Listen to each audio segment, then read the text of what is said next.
the Black Upstart. Black people's $1.3 trillion. It's the Black Upstart. We're spending it making our own communities and our own businesses rich. The next thing we're talking about is credit card financing. So we spent some time, we talked about crowdfunding, we talked about small business loans. How do you get a small business loan? What's the best place to get a small business loan depending on where you are in regard to length of business, your sales revenue, your credit score. We talked about all of that. How many years do you have to be in business in order to qualify? Talked about all of that with the loan. And now we're going to talk about credit cards.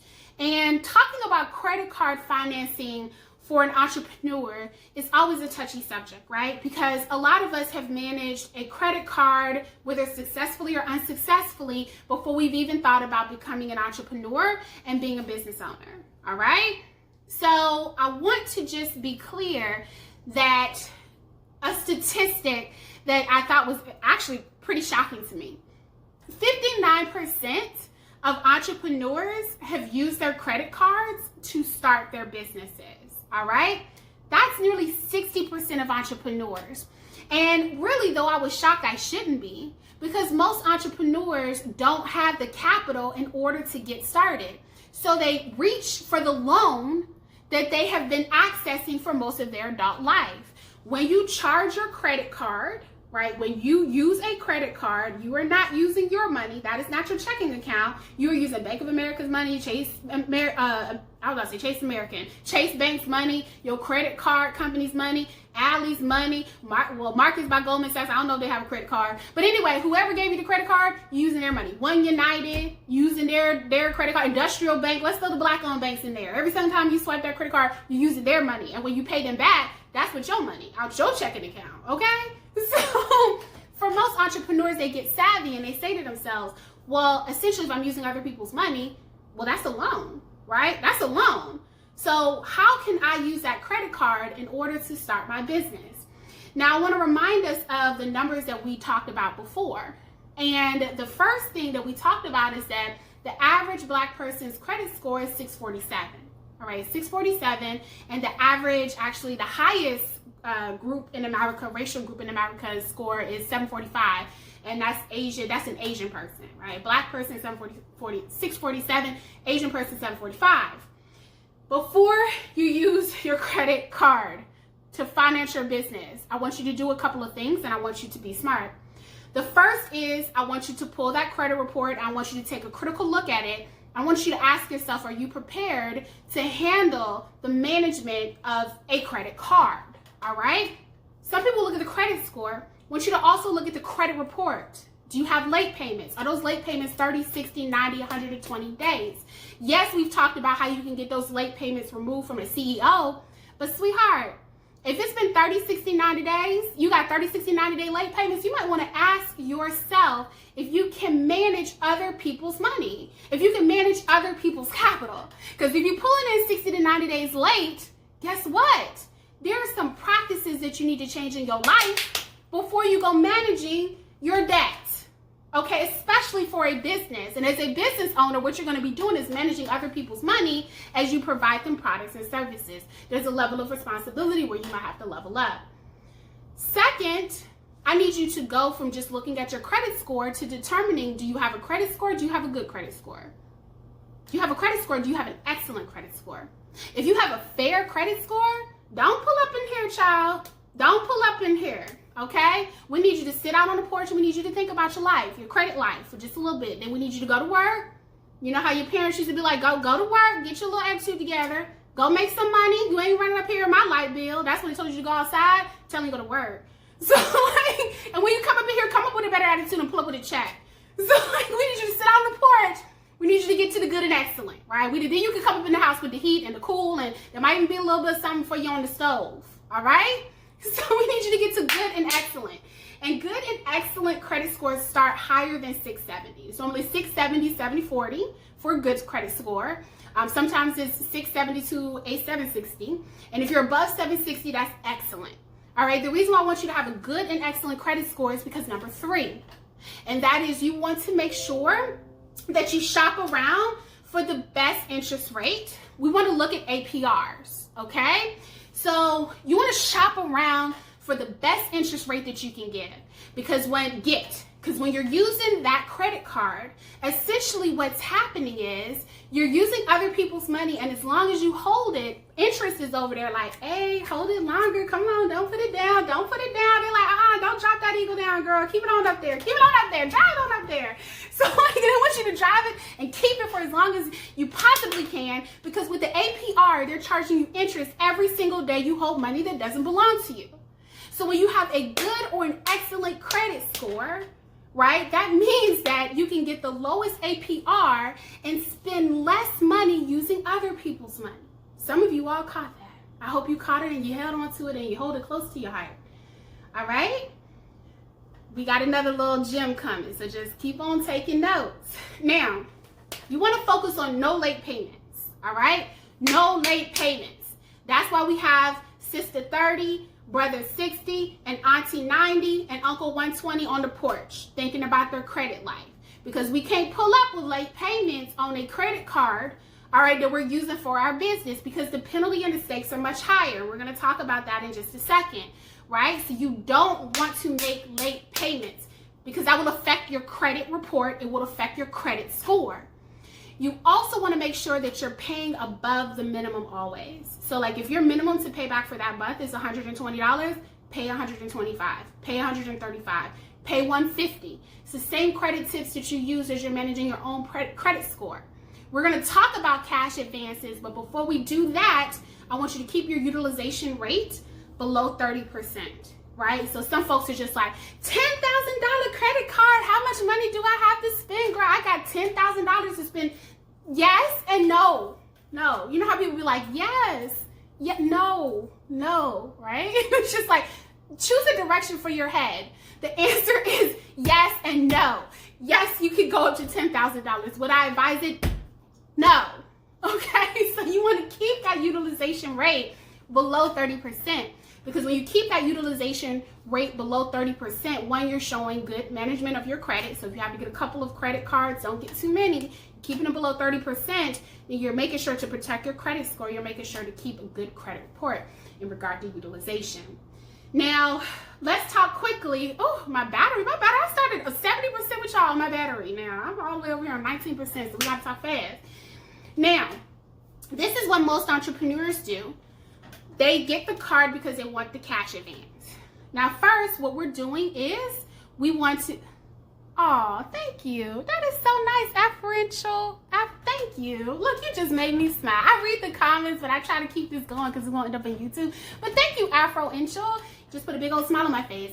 So, took my whole concentration away. Let me just go on back and concentrate, okay? So for your APR, when you have a good and excellent credit score, you want to make sure that your APR, ideally speaking, is 0% for the first 12 to 18 months.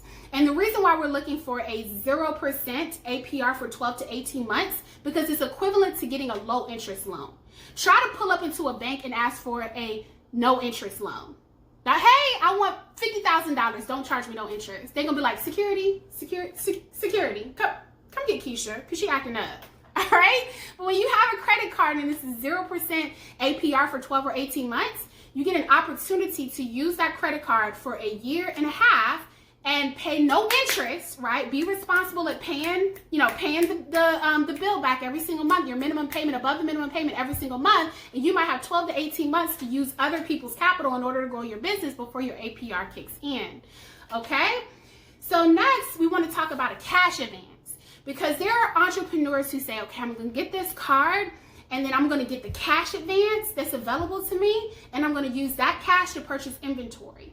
I'm going to use that cash to go ahead and pay my accountant, my attorney, pay for my patent, pay for my trademark. Like cash, this is cash in hand that's not in my checking account. And so they look at, oh, okay, I can get a $15,000 cash advance from this. Let me just go put my hand in the honey pot and get this cash advance for the credit card. Oh, shout out to 505. Come on to class, y'all, on that CP time. We're going to talk about it. We're going to get you on WP time next time. So for a cash advance, when you're financing your business on your credit card, I want you to be very specific, okay, about making sure you understand the fees associated with a cash advance. So usually when you get a cash advance, they are going to charge a fee, That fee is, oh, come on. Okay, sorry, y'all. My live video paused. It's $15 to $25. Okay, so $15 to $25. And then they're also going to charge you a percentage of whatever money that you have borrowed, which cash advance is borrowing money because it's not your money yet. And then on top of that, they're going to charge you the APR, whatever that is. When you're getting a credit card for your business, normally if you do not have business credit, you're going to use your social security number and not your employer identification number. So remember, your employer identification number is a social security number for your business. If you don't have business credit yet, they're going to ask you for your social security number. You're going to open a credit card for your business. So you're going to have a business credit card, okay? And the APR is normally higher than a card that you get when you're getting a card as an individual. Usually it's in the high 20s, okay? So that's like 23%, 24%, 25%. It's between 22, sometimes 26% when it's a business credit card. So when you get that cash advance, they're going to charge an APR on top of the fees for that. Now, how do you calculate an APR? Because people hear APR all the time and they don't know how to calculate that in a way that makes sense. Let's say that you get a cash advance of $5,000 from your credit card. Okay, so you got $5,000 cash advance from your credit card and you have a 25% APR. The fees will be charged, but let's just talk about the APR. 25% APR. You take that 25% and you multiply it by 5,000 and you get $1,250. You take that $1,250, you divide it by 365. Why are we dividing it by 365? Because there are 365 days in a year. Yes, somebody said, dang, heck yeah. So you divide it by 365 and you come up with $3.24. That means $3.24 will be charged on your card every single day. That is the fee that's going to be charged every single day that you don't pay that cash advance back. If you don't think that $3.24 is a lot of money, don't pay it back in a year. You would have paid $1,250 on your cash advance. And that's separate and apart from whatever balance is already accounted for in your account. And that's why it's important for you to look beyond the meme when folks are like, just use your cash advance to finance a business. No, when you charging an APR on that cash advance, you're charging fees. That's one of the most expensive interest rates that you can pay is a cash advance on a business credit card. So it's important for you to understand and always calculate that APR. How much does it cost you every single day to use other people's money, right? Other people's money to run your business, whether it's using the credit card or it's obtaining the cash advance, all right? So it's a cash advance. You go ahead, you subtract the fees, you multiply it by the APR, you get your resulting number, you divide it by 365, and that resulting number is how much they charge you every single day that you don't pay them back, okay? So finally, we talked about this just briefly. Always make sure that you open a business credit card. Now, because they're using your social security number, I don't want you to get confused in so much as they're like, oh, well, use your social security number. Do you want a regular card? No, use a business card. And the reason why I say you want to use a business credit card, because those of you who are saying, I want business credit, like business credit is something that I want. And business credit is what every business that is owned, operated, and you're planning to scale should have. Is that when you're using a business credit card, in many instances, you're helping to build your business credit muscle with that financial institution. So if you use it responsibly for a number of years, the bank may offer you an opportunity to apply for another business card using your EIN, your employer identification number. So that's like a backdoor way, right, into getting a business credit card with your business's employer identification number. Okay? And not your social security number. And now the credit score of your business is actually tied to your business and not necessarily your personal life. And that limits, right, your credit score for your personal life dropping if perhaps your business is underperforming, or your credit report for your personal life being dropped because your business, again, is not performing at the rate that you wanted to perform. all right? So I want you to understand that. Again, I know folks have reels, and I'm super sensitive to folks that are trying to teach you in 15, 30 seconds, because we over here in the microwave. We in the microwave economy. People like, if you can't teach me in 5 minutes, I don't want to know it. If you can't teach me in 60 seconds, don't teach me at all. But we're in the information economy, and that's what's so curious about attitudes like this, right? People wanting information quick, is that you're swimming in not an ocean of knowledge, but you're swimming in a kiddie pool of knowledge and trying to emerge, right, smarter than what you entered. But we know the kiddie pool, you just ankle deep, right? We're trying to swim in an ocean of knowledge so we don't drown in ignorance. Because we swim in an ocean, we realize that there is a vast amount of knowledge out there. And it is truly ignorant for us to believe that we can learn complex terminology and thought processes in 30 seconds. Those 30 seconds to 15 seconds are meant to incite curiosity within you so that you can swim in that ocean and find supporting information that helps you make informed decisions as it relates to your capital and as it relates to your entrepreneurial life. Don't be in the kiddie pool asking for people to toss you a lifeline in the ocean, especially when your ankles ain't broke. Somebody caught that. All right, so last thing, grants. So grants, you should definitely be consistently looking for grants. There's one particular grant that I want to recommend right now. The deadline is tomorrow. So when you leave this live, I want you to go and apply for this grant right now. Pharrell, known by one name, like Prince and formerly known as Symbol. Beyonce, who else got one name? Doja Cat got two. She got two. Saweetie, right? Cardi got a whole name in the letter, Cardi B. I'm messing this all up, y'all. I love Beyonce, so that's one name. I should have stuck with her. So, Pharrell has introduced the Black Ambition Prize.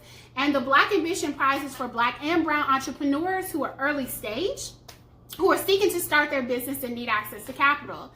He's offering anywhere between $50,000 to $250,000. Thank you. I'm seeing Offset, Solange, Sierra, Sia. Thank y'all. Seal is one of them. Okay, it's coming back. It's coming back, y'all. It's coming back. Thank you. SZA. Thank you. Keep it going. I knew y'all wasn't going to let me fail. Pharrell has a Black Ambition Prize. Where he's offering $50,000 to $250,000 in cash prizes to Black and Brown entrepreneurs who are starting their businesses. The deadline is tomorrow at 9 p.m.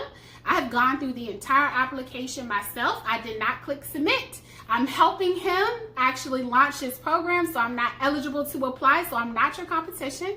All right, but I strongly encourage you to apply for this particular benefit because grants are what you don't have to pay back.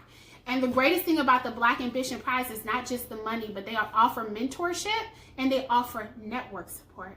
And so what that means is that you're getting mentoring, you're getting money, and then also who wouldn't want to be connected to Pharrell's Rolodex of entrepreneurs like Jay-Z, Hove in the building, right? That can help you take your business to the next level. And that website is blackambitionprize.com. So someone asked for that. Blackambitionprize.com. Look, y'all can go all day. Y'all like Bilal. Like, how many one-name singers do you need to know, girl? Lil Kim. See, I messed up again. That's two. So listen, this is how I want to end it. If you're watching this from YouTube, I want you to make sure that you kiss the like button with your finger and that you make sure to come back to my lives every single Wednesday. Every Wednesday, I'm going to have a Wealth Wednesday. We're going to be talking about ways in which you can level up your finances. As you pursue capital as an entrepreneur, it's important for you to understand that impossible, right, is just a starting point. Difficult takes a day, impossible takes a week. When you swim in an ocean of knowledge, you can do this in your sleep. I love y'all, and until next time.